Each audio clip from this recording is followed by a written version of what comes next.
And thank you for being here, AJ. Or for the packet out, we like to flood it. Entrepreneurs, man, that's us. That's TB Til Infinity. Basically, it's not gonna stop. We're just trying to expand, grow our network.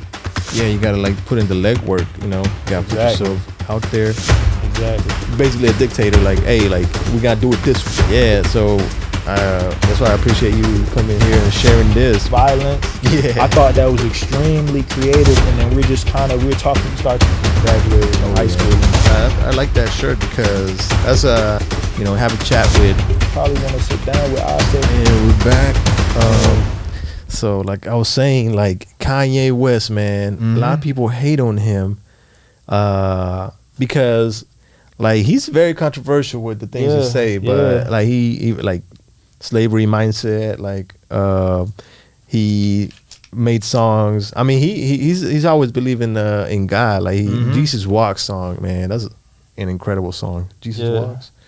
And then he went away from being like religious, calling himself God and this, and now he's back into hip-hop, Jesus, like loving Jesus and all that. Yeah. He was mainly the hip hop, the general rap music. Some call it misogyny. But regular hip hop. Then he went more into like making spiritual music, more about God and whatnot, and then now he's back into his back into hip hop and whatnot. But more so for him, like Kanye is one of my favorite music artists of all time. My favorite music artist of all time is Lil Wayne. But more so from Kanye, the thing I take from Kanye, just like how he's such a visionary, like how he's such a like even like the whole thing on how he like went with Adidas and started his thing with Adidas and so forth. And then how when he was with Nike, like it was crazy how Nike had Kanye and Kanye only had, let me think, Kanye only had about, I think 3 shoes for Nike. And like to date, besides Jordans, those are the toughest, dopest shoes like ever. Yeah. You know what I'm saying? So it's like that's all in within him being a visionary. And it's like he didn't like how things were going with Nike. So he said, okay, boom, let me go to Adidas where I can be more of a visionary, where I have more a say in my product or what I'm doing. The creative process. Where I have my people, I can have my people with me, to run it and, just take the vision and everything. So just in the ways in which he's a visionary, he has such a futuristic and forward mindset. Like somebody like that, they can never fail. They can never go into a rough patch. Nothing. Like they're always on the next thing, and they're just inspiring so many people. So that's really what I take from Ye, and that's really just the game I would try to soak up if I sit down with him. Like everybody I sit down with, even you talking to you here, I just try to soak up game from everybody because it doesn't matter how old, how young, you can learn from everybody. So that's true. Yeah, like I think Kanye is like, he's funny but genius. Like he's like, that's why I laugh, because some of the outfits that he wears, like they're funny, but then you're like, this is always behind something that he always has a reason for what he's doing. Like you say, he's innovative as hell. Like, and you probably appreciate it having like your own brand. No, 100%. You gotta appreciate it. And then you mentioned Elon Musk. Elon Musk, yeah. And I got I would say I feel like he's like elevated, like up here, like a lot of people, like especially like people in the tech world, they think like he's like God. I'm like, I mean, he's a genius. Don't get me wrong, but I feel like it's not all him. Like he's able, but 100%. But then he is a CEO. He's a great CEO. Yeah, 100%. I feel like him and just his team, like. I feel like his team makes him look like a genius. Yeah, just like the mindset and like we take a simple concept and what people mainly know Elon Musk for. They know him for the Tesla. Yeah. We take a concept of the Tesla car and it's like, okay, I'm gonna like, and another person too. If I could have a fourth person, I say Steve Harvey. And another person, Steve Harvey said one thing that I really like. Steve Harvey said, when you want to start a business, when you want to start doing entrepreneurship or something, the main thing you need to focus on is you need to create stuff that is going to be a need, a necessity for people. So that's why I'm like with Elon Musk, it's like when you think of a car, when you think of your car, the number one thing is like, oh my God, where are my keys? Where are my keys? Where are my keys? Mm-hmm. The concept of the car with the Tesla, they have for the car, instead of a car key, you can have a card.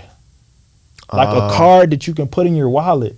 Oh, okay. Yeah, and I think even on the newer ones, you can open it from your phone. I mean, he basically like disrupted the car industry. Now everyone completely disrupted the car industry, man. I'm telling you. And then it was like the interface of the car, like how the interface of the car is and so forth. Yeah. I feel like Apple kind of jocked that and made CarPlay from that. Yeah. Because of the Tesla inside the car, how it's so interactive, like with the call system and the text messages and the map interface and everything.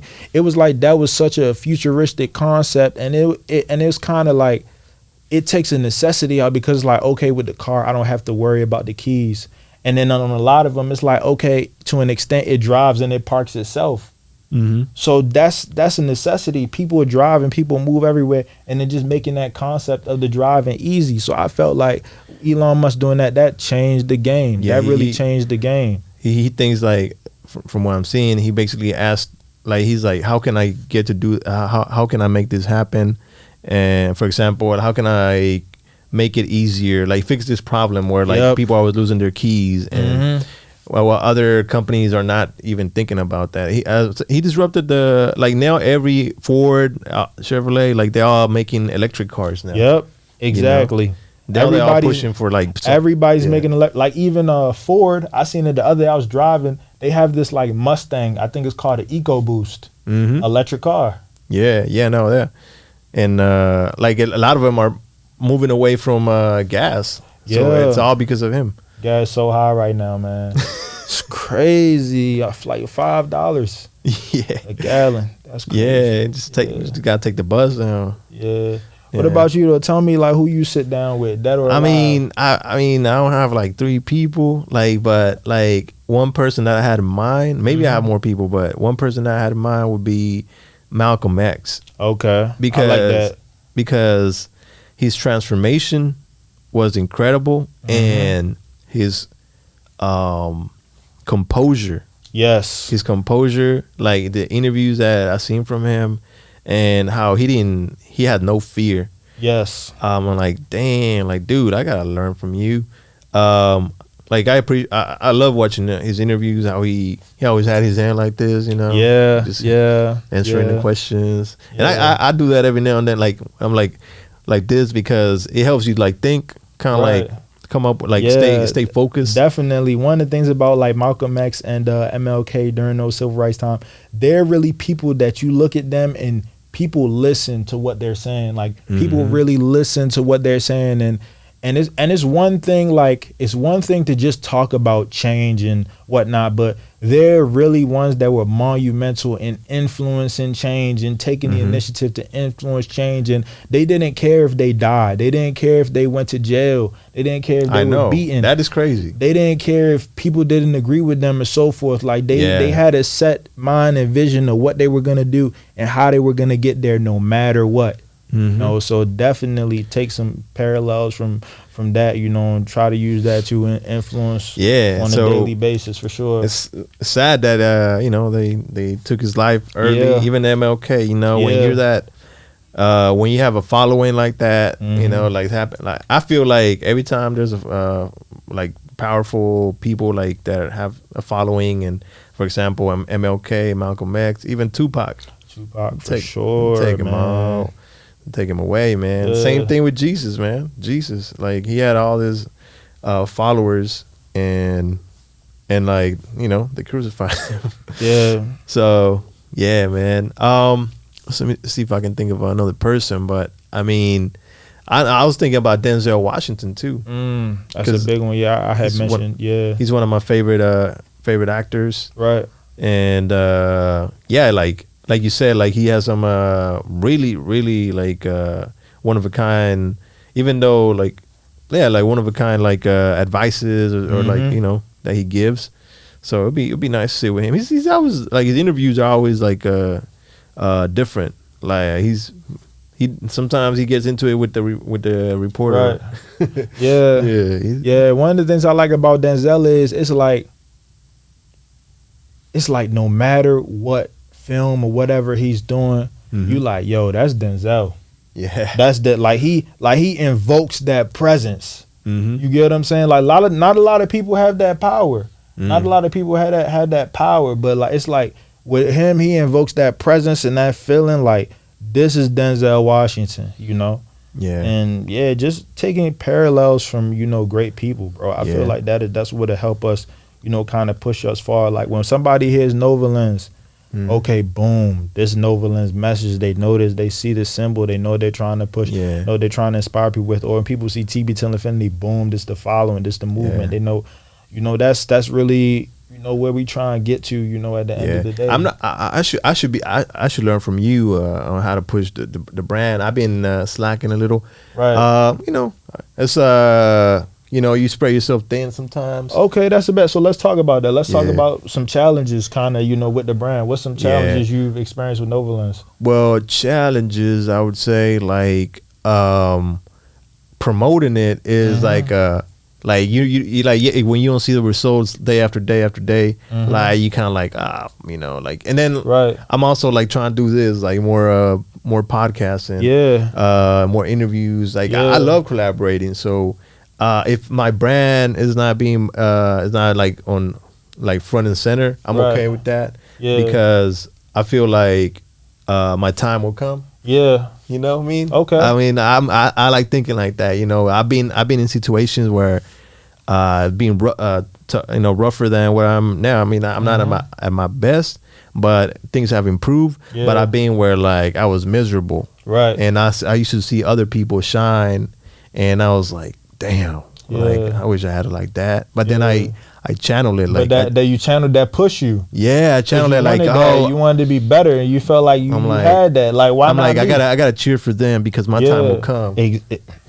Yeah, I like what you said right there. Like I had to cheer for them. Yeah, because your time would come. Like it's and that's one of the thing, and it's even within this like doing brands and so forth. It's like a lot of people like to take from each other or hate or take away or just put bad energy towards it. It's like, no, like if you stay the course, if you put the time in, if you put the effort in, your time is going to come. So, you know, don't ever hate or trickle or say why me off of somebody's process. You know, you trust in God, your time will come.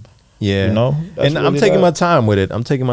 Like I know that there's I want to find other people that are also like want to deal with the issue of, it's not really gun violence, it's really like just unnecessary killings. Like I mean, whoever's behind it, I'm like, okay, how do we stop it? There's like anger, frustration, I feel like lack of opportunities. So I really want to find people that want to create opportunities for, like, I feel like your brand is creating opportunities because you want to collaborate. No, for sure. So I feel like the best way to tackle gun violence is by putting more opportunities out there. It's kind of like what do you call it? Like a side benefit of you creating your brand is that you create opportunities that other people, like you go into the community, you're doing all these events, you're doing your clothing drive, you know, it's motivating people, you know, showing people that you don't have to shoot someone for their shoes, you know? And yeah, like seeing like a young person, like maybe people that you know, like I'm Latino, I'm a Mexican. I'm Nigerian. But you know, people that look like me, people that look like you want to set an example. Like, oh, like you want to I get motivated by seeing people that are successful, that are, you know, that came from the same background as me. Me too. You know what I mean? Me too. So if they see you out there, like you can probably like change the course of a kid. No, 100%. 100%. And people have even, you know, said that to us, like they really inspired by what we doing and just our friend group and the way we carry ourselves and so forth. And we're even inspiring people right now by doing this interview, bro. You know, you have Latin descent. I'm Nigerian descent. That's a friendship. That's a relationship right there. And we can influence two kids to be friends because they seen us here talking to each other. So so you're from Nigeria. I'm from my parents immigrated from Mexico. Moved to Texas. I was born in Texas. And I didn't get to explore a lot until like my late 20s. I'm 33 now. Okay. But I feel like leaving, the best thing that ever happened to me is like leaving my hometown, because it pushed me to grow, like see things differently.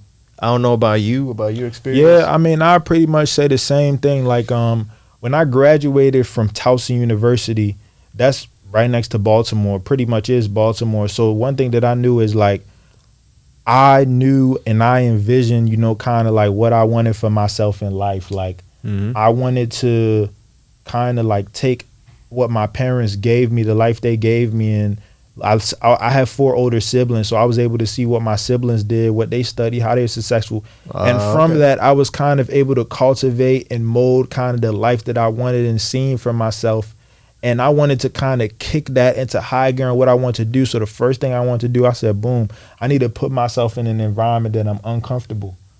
So when it came to like my job search, like post college, other than like maybe like 2 jobs, one was the internship I was currently working at, and then another one, all the other jobs I was looking to get out of state, North Carolina, Philadelphia, St. Louis, Texas. I was looking at all those destinations. I'm like, I want to put myself in an environment where I'm uncomfortable. And then when it got down to I was getting offers, I'm like, I don't want to be too crazy far from home. I still want to keep home, at a recent distance, because I'm a family-oriented person. And we were starting this brand.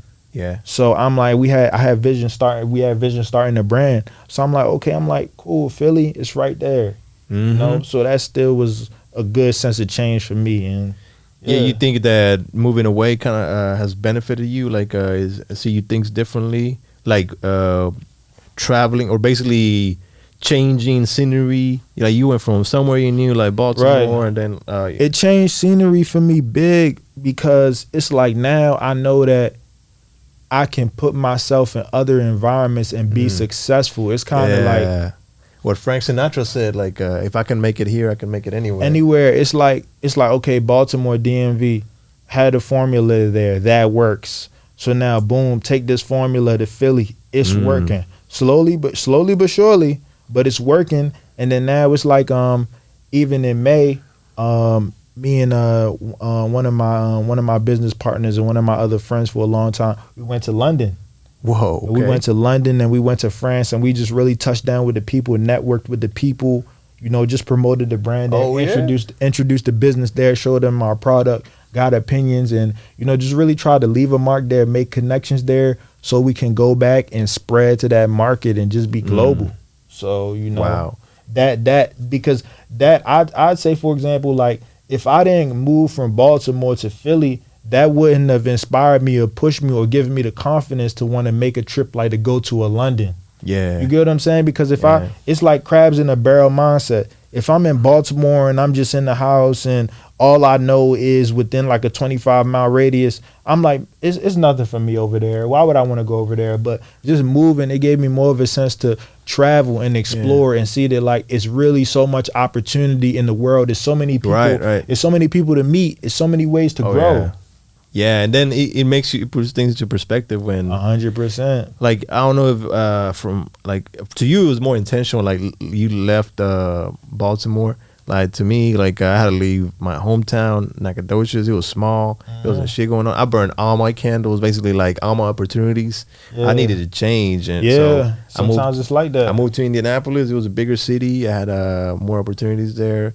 I struggled a lot, but it benefited me so much. So it was worth it at the end, because even when I go to Nacogdoches, that's my hometown's name. It's a Native American name, Nacogdoches. Okay. It's small and 30,000 people. Like I still see some people still doing the same thing, and ain't nothing wrong with that.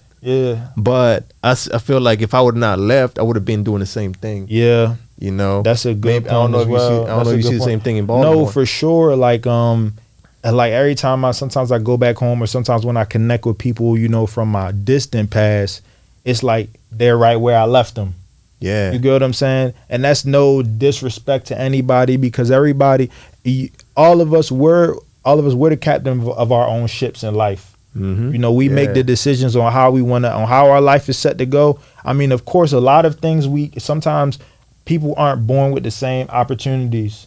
Some people are born with advantages. Some people are born with disadvantages. Like one of the things I'm very grateful for in my life is my parents, my mom, my dad. Them migrating and then coming here. If they didn't do that and they didn't raise me the way I was raised, and they didn't raise me with the mindset of, you know, being thorough and all you do, I wouldn't have even been able to come up with all this. I wouldn't even be here sitting down here and talking to you. You wouldn't have gone to London, you know. Exactly. So, you know, that's what it is. So it's like it's some people I go back and they're the same place I left them.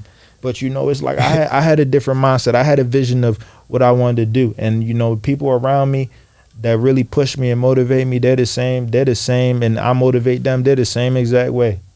Yeah, man. I originally went to Athens, and the fact that, so it all like feeds of each other, like like the fact that I left my hometown and I struggle in it, like you said, like I was figure out how to survive in a different environment.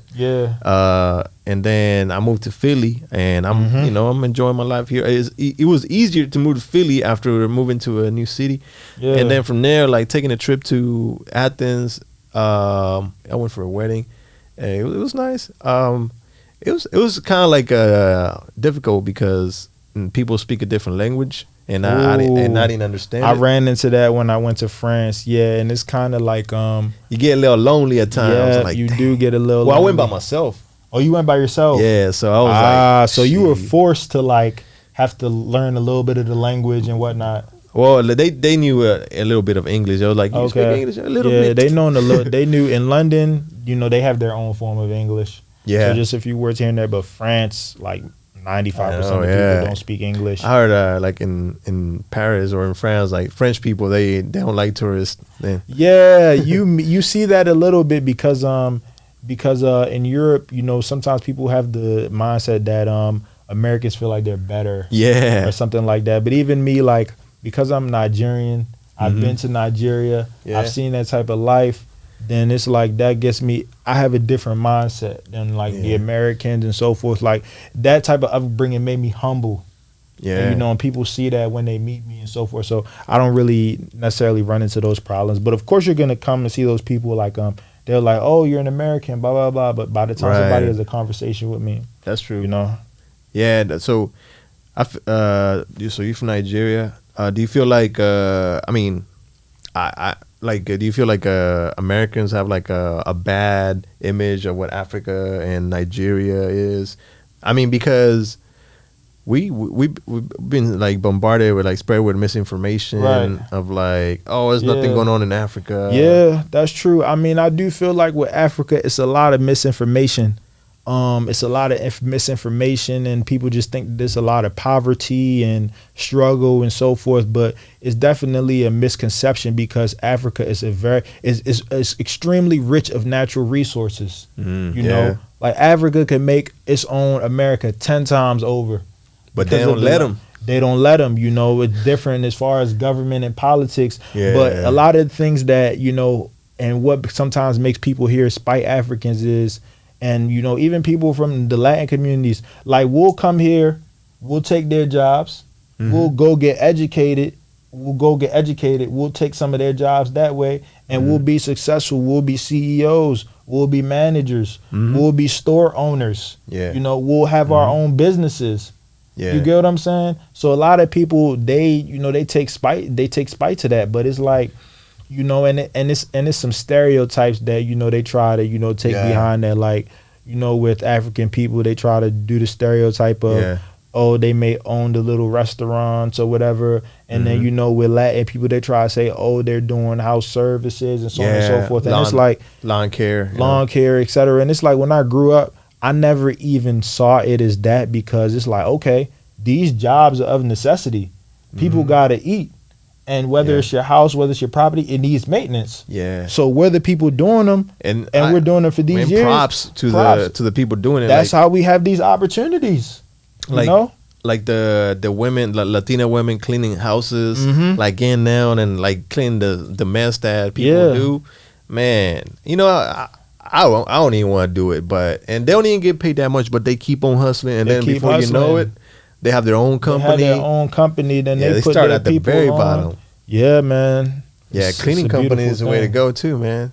Nah, for sure. You always gonna need that. There's like you know how it's like 100 hustles to do. Like that's one of them. Like, you know, it's one of them. Yeah, for sure, definitely. So tell me about with Nova Lens. Like when I was at the event, you had the hat and whatnot. Kind of tell me about your Nova Lens products. Yeah. The symbolism and so forth, and just some challenges. I don't know how many set products you have out yet, but the products you have and the reception behind those products when you put them out. So I have a few products that I'm gonna work on that are different because it's a brand that it's about no violence, but I'm promoting violence, but violence in the ring. So it might be some like boxing gloves or boxing trunks, you know, something like that. Yeah. Because I feel the reason, one of the ways that I want to tackle violence is by teaching people how to fight.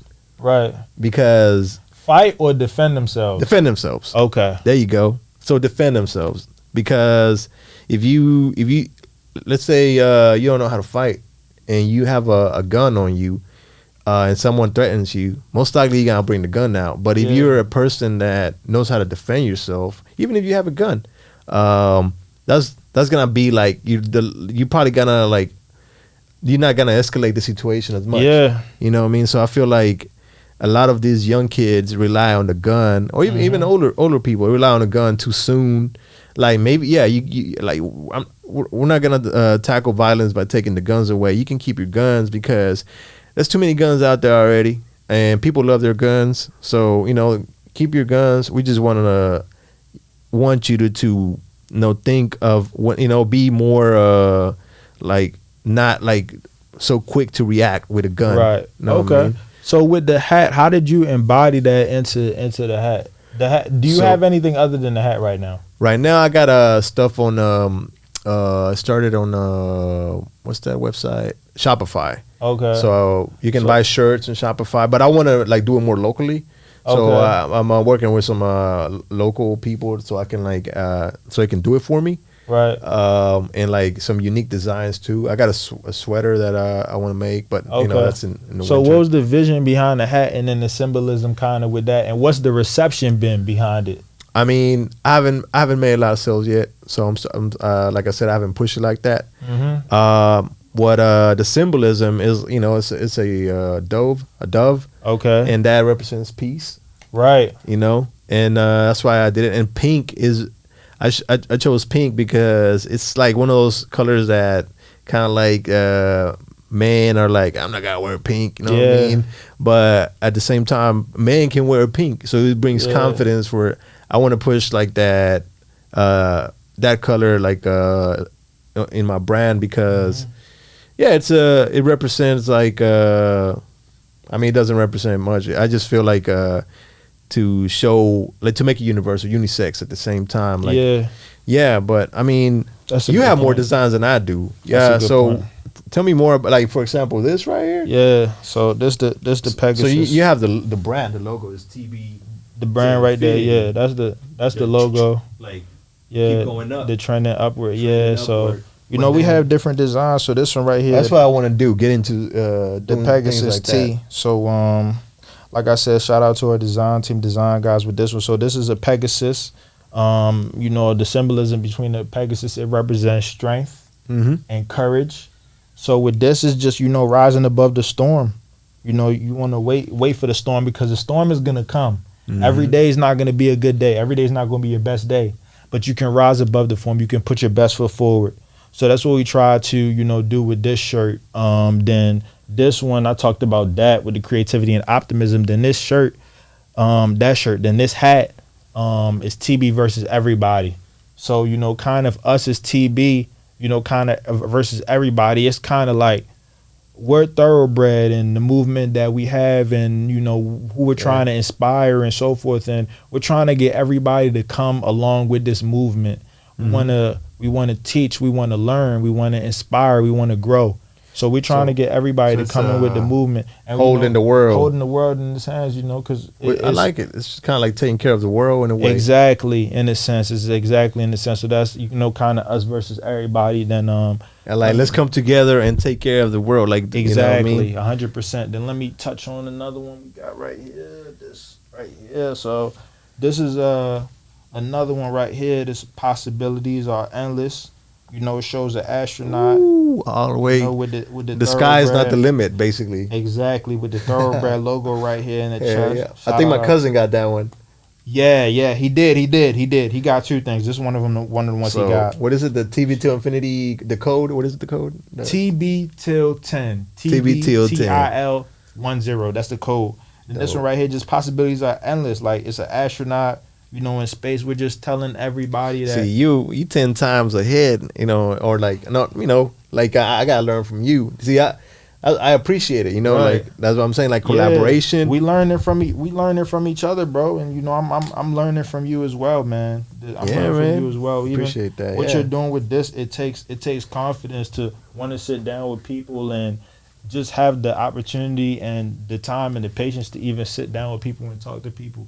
You know, that takes a lot. So yeah, man. Definitely. I mean, we've been here for about an hour, man. I think we had like we touched like your brand. I mean, and then I asked you about which person like from history. Yeah. You said Elon Musk, Kanye West. That's good. So I got another question for you. Okay, let's do it. Rihanna or Beyonce? Rihanna or Beyonce? Yeah. I mean, I always been more so a Rihanna guy myself. Yeah. Actually, I used to be more Beyonce, but not lately. I'm more Rihanna. You're more Rihanna. I feel like I didn't realize how real she was. I always been more Rihanna. Like, I just felt like Rihanna had her own distinct style and, you know, just artistry when she came to be. And I felt like Beyonce's music is more so like just solely been like for women. But I feel like Rihanna has a lot of songs that men bump, like what's that one song? Throw it up. Yeah, watch it all. I was thinking about that. That one was like, and that was crazy because that song came on like when I was in high school basketball, and we all be singing it. So I'm like, wow, like she really makes, you know, that type throw your of diamonds music. in the sky. Yeah, and then what she did, like how she has her own business and she's a billionaire. Yeah. You know, so that's big. But I mean, no disrespect to Beyonce. I don't want the Beehive to jump on me. No disrespect to Beyonce. Beyonce is she's being fabulous artist. Ever since she's an icon. Yeah. You know, shout out Beyonce. Shout out Rihanna. Yeah, man. All right. So what about Shakira? Oh, I mean, Shakira's a legend. Yeah. Shakira's a legend. Shakira's a legend for sure. Shakira's a legend for sure. I only know like 2 songs though.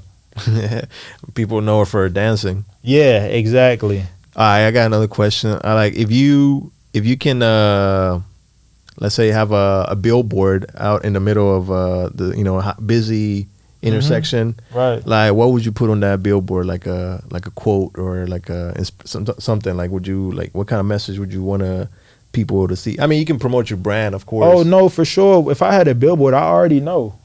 If I had a billboard, I'd put this picture right here, and then I'd put always trending upward, and then put our logo. Yeah, I feel like that. I feel like that embodies everything. It shows us. Yeah, because it's like a group of people. Exactly. Then always trending upward. If I could throw a little bit in there, maybe I say a brand of creators working towards inspiring all people to have optimism and uplifting others. Always trending upward. That's what I have on the billboard easily.